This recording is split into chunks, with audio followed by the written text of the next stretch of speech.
নিজে তৃণমূল সমর্থক হয়ে বলছি, আমি 18 বছর বয়স থেকে তৃণমূলকে ভোট দিয়ে আসছি, তাহলে আমার কি অধিকার নেই মমতা ব্যানার্জির চোখে চোখ রেখে কথা বলা? কেন আমাদের ভ্যাকান্সি দিতে পারছে না?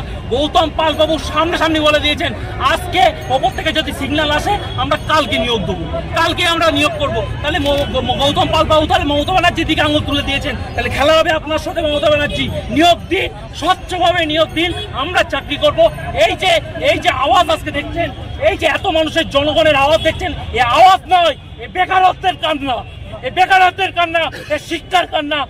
প্রাথমিক নিয়োগ দুর্নীতিতে একাধিক যারা অভিযুক্ত তারা ছাড়া পেয়ে যাচ্ছে, কোথাও কি তোমাদের মনোবল ভেঙে যাচ্ছে? দেখুন, আমরা একটাই কথা বলবো, আমাদের একটাই দাবি, আমরা 50,000 শূন্য করছি।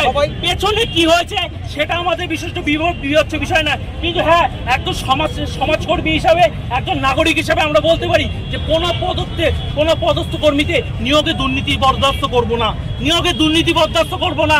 আমাদেরকে এগিয়ে যেতে হবে, আমরা লড়াই করব। কেন দেবেন না 50,000 শূন্যপদ? এইটাই তো আমাদের দাবি।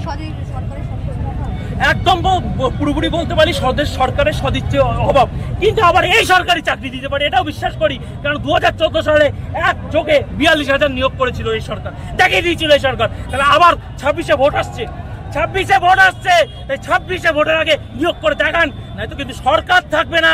তাই সরকারকে টিকিয়ে রাখতে হলে আমাদেরকে এগিয়ে আসতে হবে। আমরা সরকারের বিরোধী নই, আমরা সরকারের বিরুদ্ধে নেই, আমরা একসঙ্গে আছি সবাই। আমাদের একটাই দাবি, 50,000 শূন্যপদের চাই।